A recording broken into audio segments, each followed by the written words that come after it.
The streets of New Haven were silent, too silent. Not the kind of peaceful quiet one hoped for in a post-outbreak world, but the dreadful, echoing silence that only came after death had feasted. Buildings leaned like drunken sentinels. Signs of life, abandoned backpacks, broken windows, a child's shoe spoke of sudden flight. The air hung heavy with dust and the faint scent of rot, carried by a breeze that stirred nothing but unease. Sergeant Kyle Mercer crouched beside the cracked concrete edge of a fountain long dried up, his eyes scanning every window, every shadow. He'd been through enough ghost towns to know when danger was watching. Behind him, his team, 5 strong, moved with the caution of seasoned survivors. Each one wore patchwork armor, scavenged weapons slung low, and the haunted expressions of people who'd seen too much. "This place is wrong," whispered Lexa, their scout and the youngest in the unit. Her crossbow hung loose in her grip, but her fingers twitched near the trigger. "Not even the dead are wandering." Kyle nodded slowly. He felt it too. The absence of moans, the dragging of feet, the wet gnashing of teeth, it was all missing. "Keep sharp," he murmured. "Eyes up, and for God's sake, stay in pairs." Their mission was simple, on paper. New Haven had once been a tech hub before the collapse. Resistance Command believed a signal had originated from here. A coded burst intercepted 2 weeks ago mentioned a Project Halcyon. Nobody knew what that meant, but the wording had been clear: the solution is hidden. Seek the archives beneath New Haven. Turn the tide. Hope was a dangerous thing. But Kyle had seen it spark in the eyes of his people when that message came through. For the first time in months, there was a reason to move forward that wasn't just surviving. If this archive held some kind of weapon, a cure, or even intel to cripple the Horde's coordination, they had to find it. They moved block by block. The city's emptiness gnawed at their nerves. A flipped bus still had skeletons in its seats, melted into the leather. A half-eaten corpse lay draped over the hood of a rusted-out police car, but no feeders. No birds. No dogs. Just decay and memory. They reached the city center by midday. The sun filtered through smog and broken high-rises, casting eerie beams across the plaza. The New Haven Public Archives towered above them, intact, untouched by fire or scavengers. "That's not right," muttered Diaz, their heavy weapons guy. "Place looks like it's been skipped. Why would no one hit this? Not even for food?" "Because it's bait," Lexa hissed. "This whole place is a damn mousetrap." Kyle raised a hand. "We knew it was risky. But that building is our objective. We go in, sweep the top floors, then descend. Any data storage or secure vaults are likely in the sublevels." They entered as one, boots crunching over glass. Inside, the air was cold. Lights flickered on emergency backup power, casting long shadows. Papers littered the ground, files, blueprints, ID cards. Somewhere deeper in, a monitor blinked weakly. In the lobby, a corpse slumped behind the front desk, its jaw unhinged, black blood congealed in a pool beneath it. "Gunshot," Diaz noted, kneeling. 2 in the chest. "Clean. Not infected." Kyle's jaw clenched. That meant someone had been here recently. Someone armed and careful. They swept through the upper floors, offices, labs, server rooms. Everything had been left in a hurry. Coffee cups, scribbled notes, overturned chairs.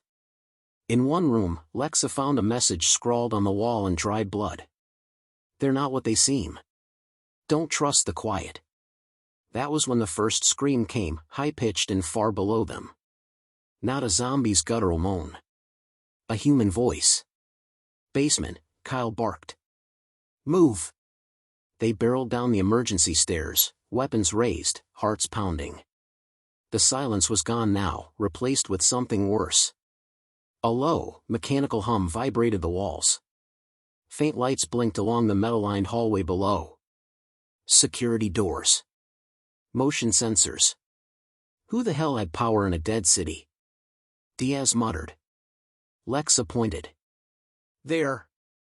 Someone's moving." Ahead, a figure darted around a corner, cloak billowing. Kyle caught a glimpse, young, fast, and carrying something that looked like a tablet or device. "After them," he ordered. They gave chase, but the figure vanished like smoke, deeper into the bowels of the archive. As they slowed, breath ragged, they came upon a chamber marked Restricted Access, Halcyon Core. It was sealed. But the lights were green. Active. Kyle exchanged looks with his team. This wasn't a ghost town after all. It was a secret. A trap. Or maybe, just maybe, a miracle waiting to be unlocked. The air grew colder as Kyle pressed his palm against the scanner. A soft beep sounded, but nothing happened. The door marked Restricted Access, Halcyon Core held firm, refusing entry. "Dead system," muttered Diaz, slamming his shoulder against the reinforced metal. "We'll need more than muscle to open this." Lexa had already knelt beside the control panel, pulling wires from a tangle of conduits. Her fingers moved with practiced precision. "There's power feeding into the lock. Whatever's behind this door, it's alive. I can override it, but give me a minute." The hallway was uncomfortably narrow, and the faint hum vibrating the walls made everyone tense. In the distance, a mechanical clink echoed, like gears shifting or gates unlocking far beyond their view. Kyle turned to scan the hall behind them, heart still racing from the chase. "That person we saw, why'd they run if they weren't infected?" "Same reason anyone runs in dead America," Diaz answered grimly. "Because nothing good follows footsteps anymore." "Got it," Lexa said, rising as the control panel let out a chirp. With a heavy groan, the door hissed and split down the middle, sliding open to reveal a corridor bathed in sterile white light. Beyond the threshold, everything changed. Clean floors. Functional overhead lights. Surveillance cameras still tracking. This wasn't abandoned, it had been preserved. A logo shimmered on the walls as they moved forward, Halcyon Initiative, two intersecting circles with a stylized eye in the center. "What the hell was Halcyon?" whispered Darnell, the team's comms tech. "None of this looks like a city archive. This is military grade." "No," Kyle said, staring down the corridor. "This was something else. Something buried on purpose." They entered a chamber lined with sealed glass tanks, each containing a figure. Not dead. Not alive. Suspended in a viscous blue liquid, men and women with shaved heads, closed eyes, and cables running into their spines. Lexa backed away. What is this?" Diaz drew his rifle. "They ain't turned. But they ain't breathing either." Kyle stepped closer to one of the tanks. A woman floated inside, her face eerily calm. Her heartbeat blipped across a small monitor. Still alive. Darnell found a console nearby. "These files aren't locked. I think I can pull some. Wait, here." He tapped through screens. Halcyon wasn't just a data vault. It was a biotech experiment. They were trying to weaponize neural frequency control. Some kind of zombie repulsion tech. Mind shields. Lexa turned. Mind shields? Think jamming signals. But for whatever controls the infected. If it worked, you could walk through a swarm and they'd ignore you. Kyle stared at the tank. "And these people?" "Test subjects," Darnell confirmed. "Their minds were synchronized to the system. They're the key." Diaz scoffed. "So why isn't this thing running wild out there? Why didn't this stop the outbreak?" Darnell hesitated, then scrolled. The final logs say the project was shut down. Something went wrong during the last sync phase. There was a breach in subject behavior. One of them woke up, different. Just then, the lights flickered. Lexa cursed and raised her weapon. "We're not alone." Movement. A blur across the hall. "Contact, right side." Kyle barked. They spun just as the figure from earlier emerged again, this time not fleeing, but watching. A young man in a black hood, pale skin glowing slightly under the sterile light. "You shouldn't be here," he said softly, voice echoing unnaturally. "They're waking up." Kyle took a step forward. Who are you? Why did you run? I was trying to help you not open that door. He pointed toward the tanks. They're not dormant anymore. The one that woke up, it learned. It adapted. Lexa glanced at the woman in the tank. Her fingers had twitched. Diaz swore. We gotta shut this place down. The young man raised both hands. Too late. The system's already online. The signal is broadcasting. What signal? Kyle demanded. The same one that stopped the infected from entering New Haven. But it's not working the way it used to. Something's changed. And now, it's drawing them. From the depths of the facility, a sudden bang reverberated, a tank somewhere had shattered. Alarms blared. Containment breach, Darnell muttered, voice shaking. The young man turned to run again, but paused. If you want to live, follow me. If you want to win the war, wake the right one. Wait! Kyle shouted, but he was gone.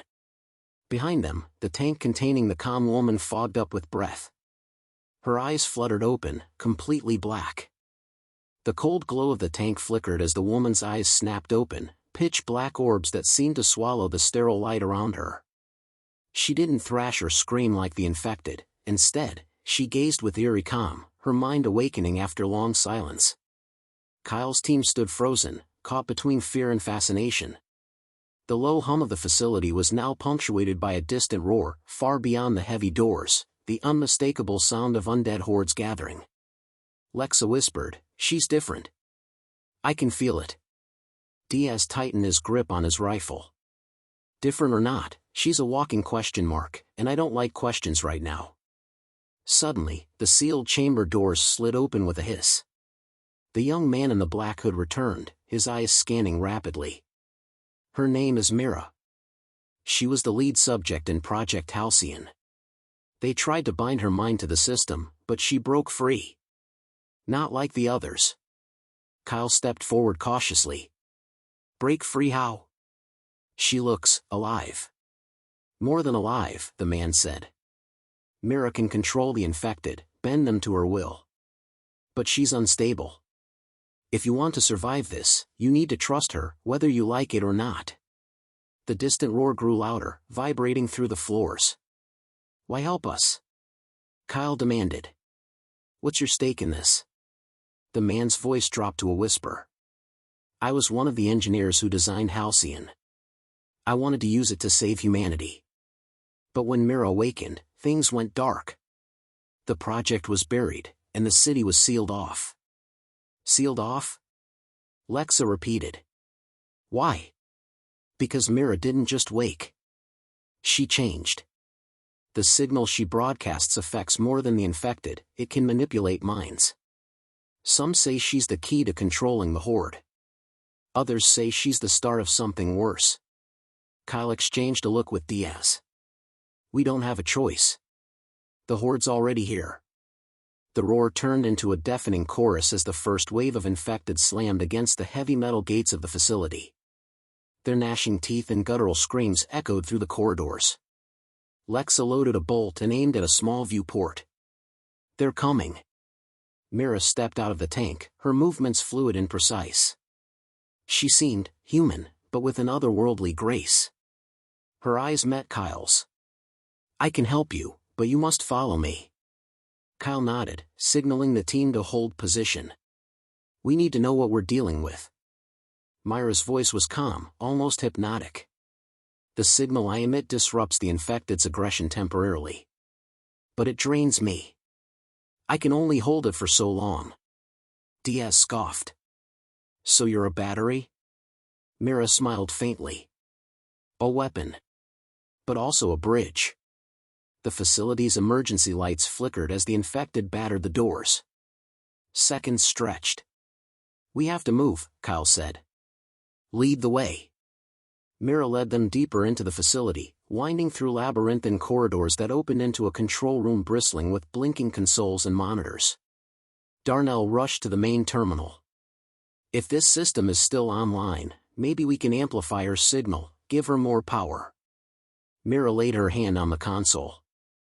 I can feel the system responding. But be warned, the more power I draw, the more vulnerable I become. Kyle glanced around. What kind of vulnerabilities? A connection between me and the infected, she answered. If I lose control, I could become the Horde's queen. Lex's crossbow was trained on the nearest door. Not exactly the kind of ally I hoped for. Trust me, Mira said. I'm not your enemy. But the enemy is coming. They've learned to resist my signal. Suddenly, a loud crash shook the room. The infected had breached the outer doors. Time's up, Diaz growled, readying his weapon. Mira closed her eyes and extended her hands. A low-frequency pulse radiated from her, and the Horde outside staggered, their attacks faltering. It's working, Darnell said excitedly. Kyle felt a sliver of hope. We hold them here. Amplify the signal. We might turn the tide. But then, the monitors flickered. Warning signs flashed red. Lexa cursed. We've got company. The door behind them exploded inward as a grotesque figure staggered through, the other test subject. Unlike Mira, this one was twisted, monstrous. Black veins pulsed beneath its skin, and its eyes burned with rage. It's infected, Diaz said, stepping back. No, Mira whispered, eyes wide. It's what I fear most. The creature lunged. The monstrous figure crashed through the shattered doorway with a guttural roar that shook the room. Its eyes burned red-hot like coals, veins pulsing dark and thick beneath mottled skin stretched taut over twisted muscles.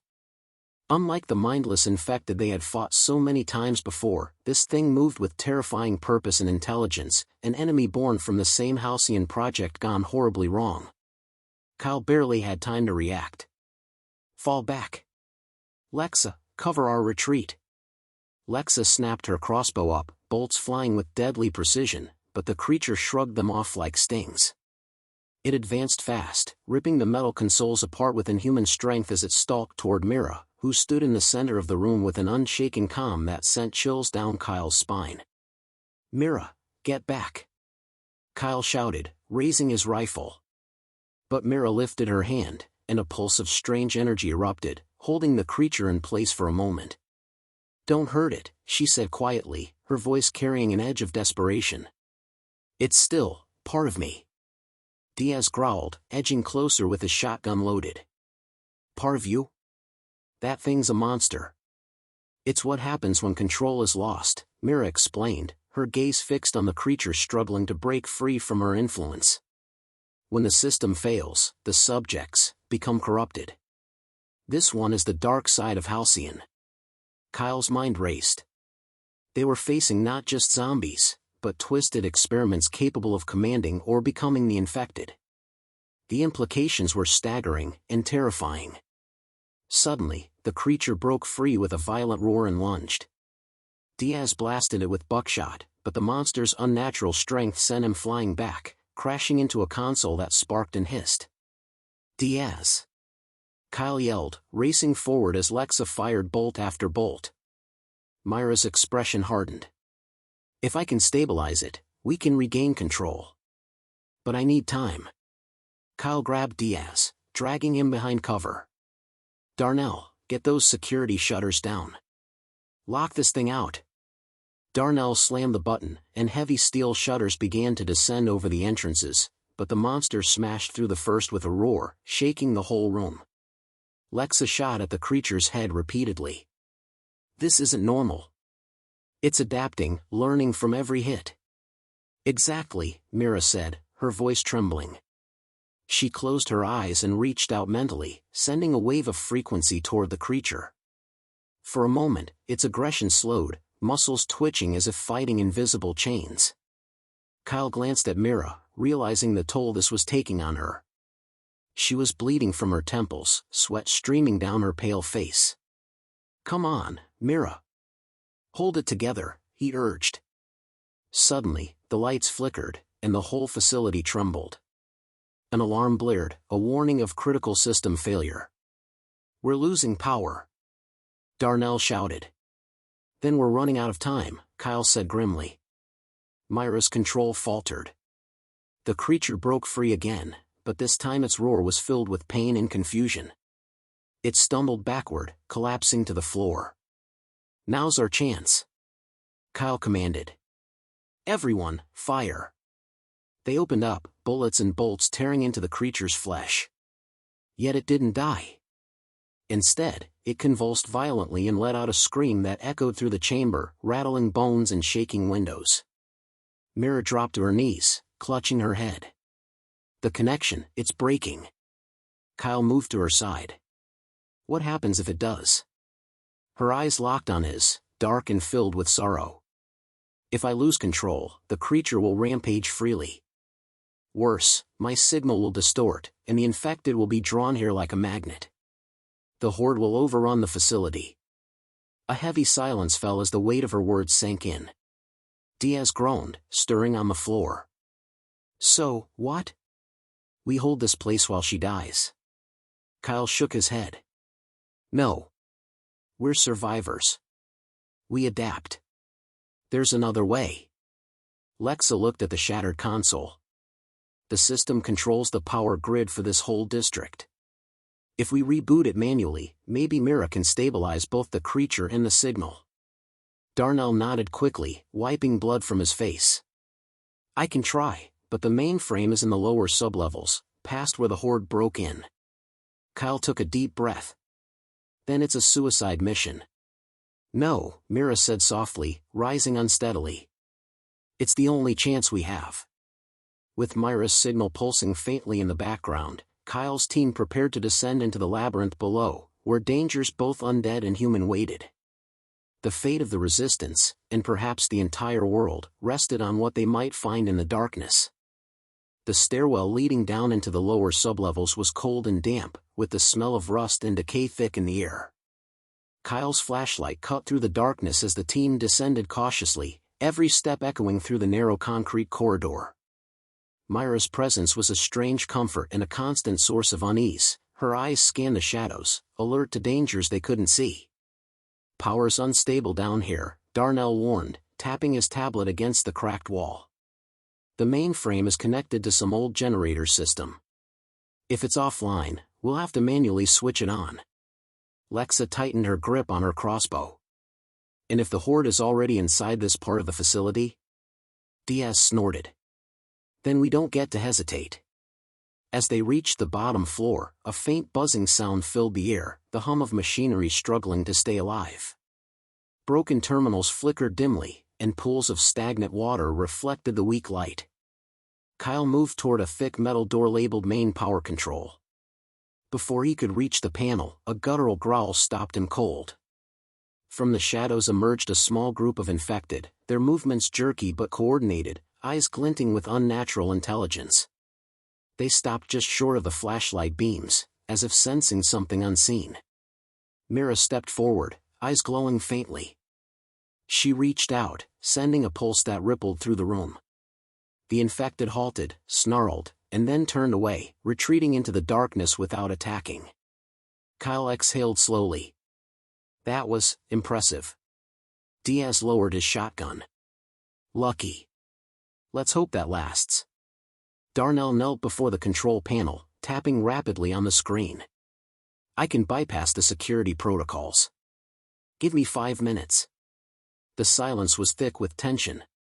Every creak of the building, every distant shuffle, made hearts pound. Suddenly, the lights went out. Pitch black swallowed the team whole. "Power's down," Darnell yelled, fumbling for a flashlight. Kyle's voice cut through the darkness. "Stay sharp. This might be a trap."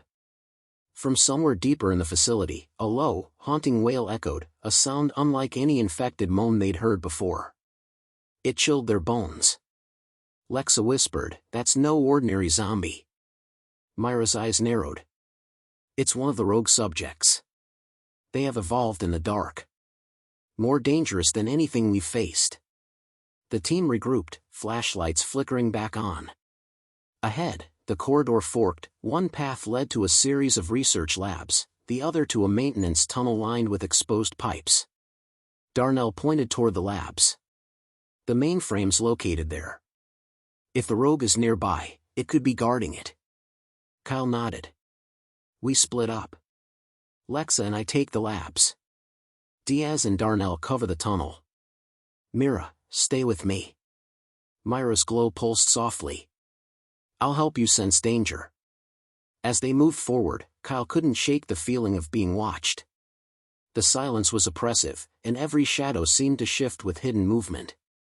Inside the labs, overturned tables and shattered glass told stories of a struggle long past.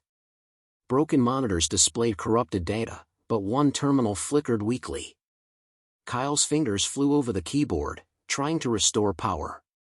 The screen blinked, revealing schematics of the facility and highlighted points marked secure and lockdown. Suddenly, a figure stepped from the shadows, tall, gaunt, face half hidden under a cracked helmet. His eyes burned with a cruel intelligence. You shouldn't be here, the figure said, voice cold. Halcyon secrets belong to us now. Lexa raised her crossbow. Who the hell are you? The man smirked. The last survivors of the Halcyon experiment, guardians of the future. Kyle felt a chill. This wasn't just the undead anymore. There were humans twisted by the project, willing to kill to protect their legacy. A fight broke out, weapons clashing in the dim light. Kyle and Lexa fought fiercely, but more reinforcements poured in from hidden corridors. Meanwhile, in the maintenance tunnel, Diaz and Darnell encountered their own nightmare, a hulking infected with unnatural speed and strength, blocking their path. Back off! Diaz shouted, firing shotgun blasts that barely slowed the creature. Darnell scrambled to rig a makeshift trap, wiring exposed conduits for an electrical burst. Get ready! Darnell yelled. The creature charged, and the corridor erupted in a blaze of sparks and smoke. When the dust cleared, the monster lay twitching, incapacitated but not dead.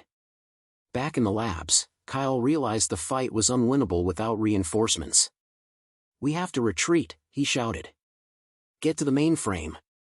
Lexa nodded grimly, covering his back. Mira appeared beside them, eyes glowing fiercely.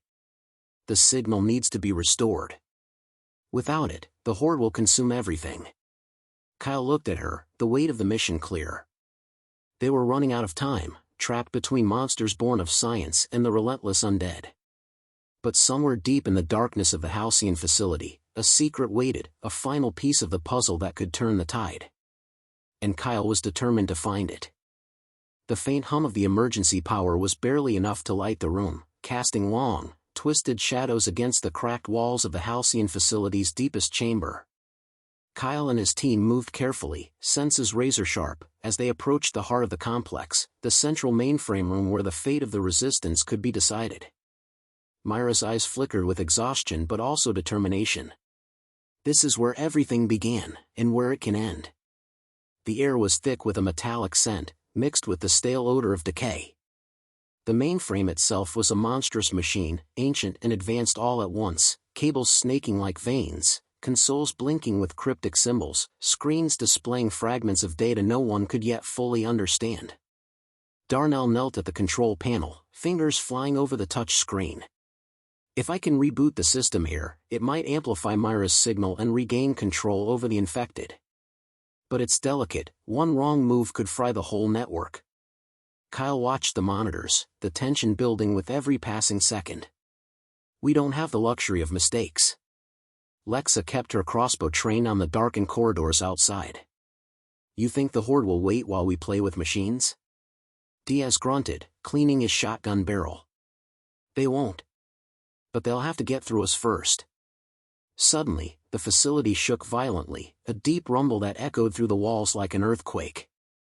Incoming, Mira whispered, her voice strained. The heavy metal doors at the far end burst open, and a wave of infected poured in, led by the monstrous rogue creature from before. Its red eyes blazed with fury as it charged straight at them. Kyle shouted, "Hold the line. Protect Darnell at all costs."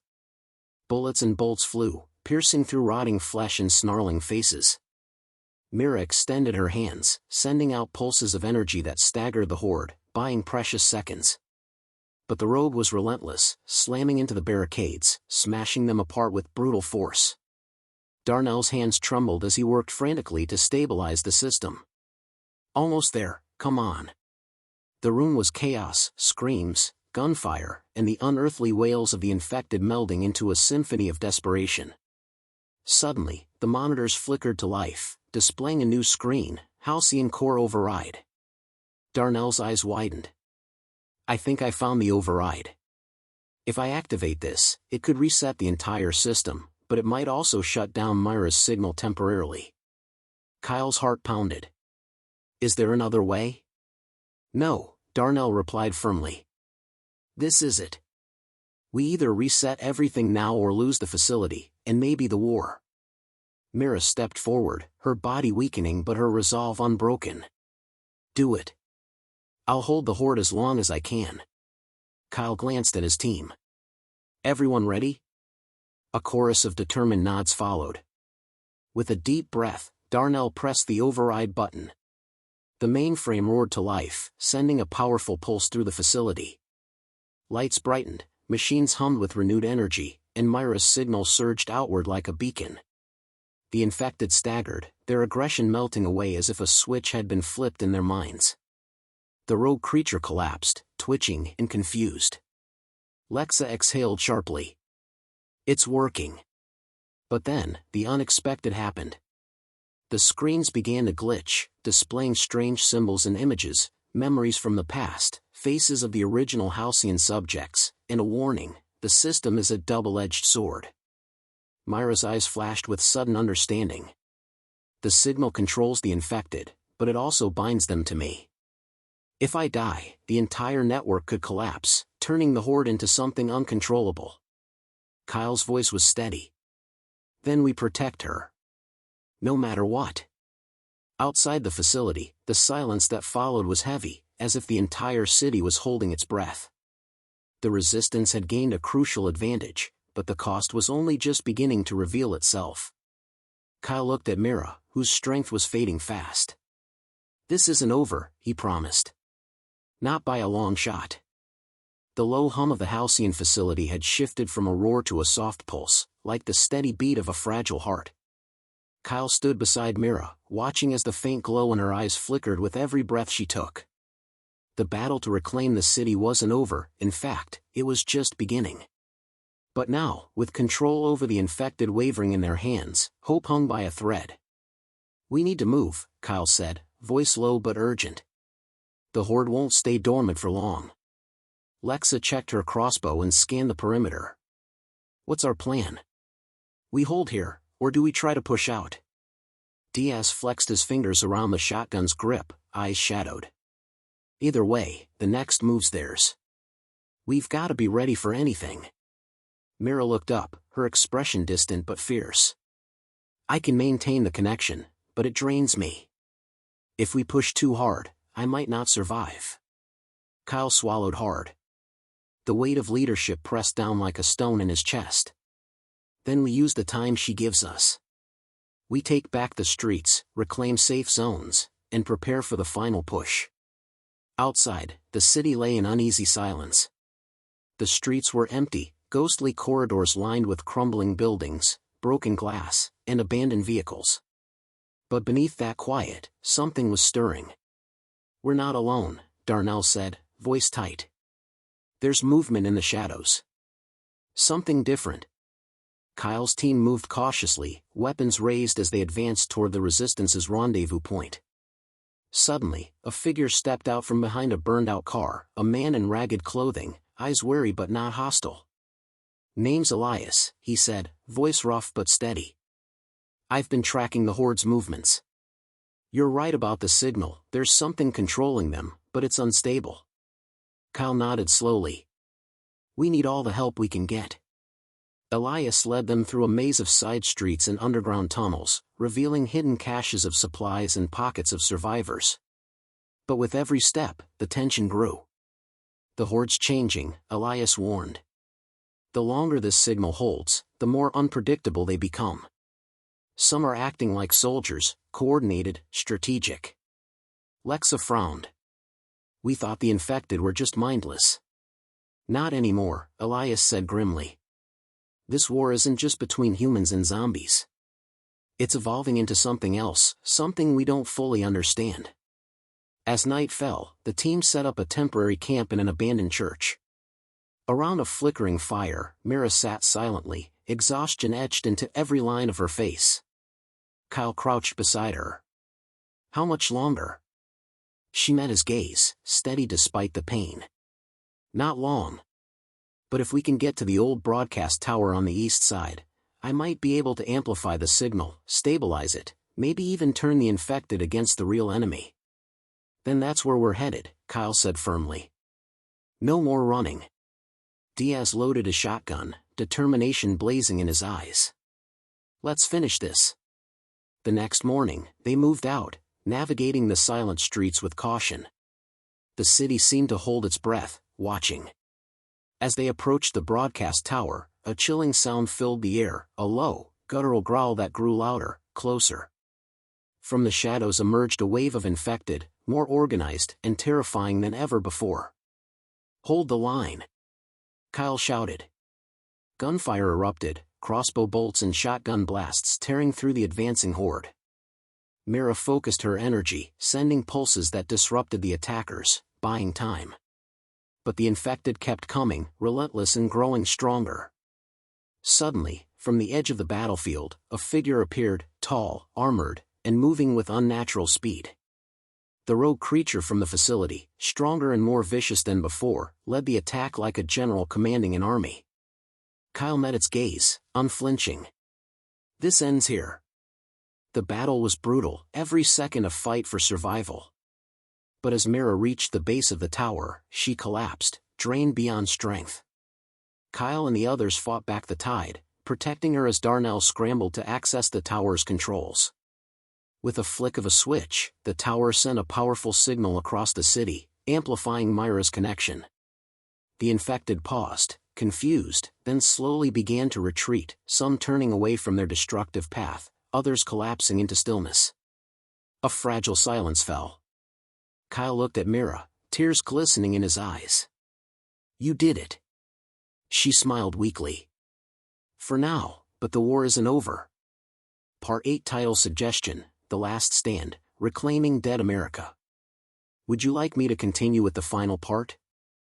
The city breathed a fragile sigh of relief, but the air remained thick with uncertainty. Dead America's streets were silent once more, yet beneath the quiet lay the weight of battles fought and those still to come. Kyle stood atop the broadcast tower, looking out over the broken skyline, shattered windows, rusted cars, and flickering fires marking the remnants of a world gone mad. Behind him, the resistance moved with purpose, reclaiming neighborhoods inch by inch. The signal Mira had helped restore pulsed like a heartbeat through the city, calming the infected, slowing their relentless advance. For the first time in years, hope felt real. But Kyle knew better than to trust hope alone. The rogue creature they had fought in the depths of Halcyon wasn't gone. Rumors spread quickly through survivor camps, whispers of an army of evolved infected, led by twisted minds born of science and madness. They were regrouping, planning, waiting for their moment to strike. We can't let our guard down, Kyle said, voice carrying to the gathered fighters. This victory is ours for now, but the fight isn't over. We take back this city, street by street. We reclaim our future. Lexa nodded, tightening her grip on her crossbow. We make every moment count. Diaz checked his shotgun with a grim smile. Let's finish what we started. Mira, though weakened, stood beside Kyle, her glowing eyes dim but still fierce. The signal can hold the infected at bay, but it's fragile. I need time to rebuild my strength. Kyle placed a steady hand on her shoulder. We'll keep you safe. As the resistance moved out, clearing the silent streets, Kyle's mind raced through everything they had uncovered, the secrets of Halcyon, the twisted experiments, the horrifying transformations. It was clear now, science had unleashed a nightmare, but science might just save them too. Hours later, as the sun dipped below the horizon, an explosion rocked the east side, a trap set by the rogue faction, determined to reclaim their dominion. The horde surged forward, but this time the resistance was ready. Fighting with every ounce of strength, the battle raged under blood-red skies. Gunfire lit the darkness, screams echoed, and the very ground seemed to tremble beneath the weight of the undead assault. Kyle found himself face to face with the rogue leader once more. The creature's eyes burned with hatred and something else, an eerie intelligence. "This city belongs to us," it hissed, lunging forward. But Kyle was faster, dodging the attack and landing a decisive blow with his blade. The creature stumbled, then fell, its body dissolving into the dust of a fallen world. With the leader defeated, the horde's momentum faltered. The infected scattered, their unnatural cohesion broken. The resistance held the line. As dawn broke over dead America, Kyle looked over his battered but unbroken team. The streets were quiet again, but this time, the silence was different. It was the silence of survivors, of fighters who had reclaimed a future from the jaws of despair. Mira smiled faintly. "This is only the beginning." Kyle nodded. "Then we keep fighting. For every lost street, every fallen friend.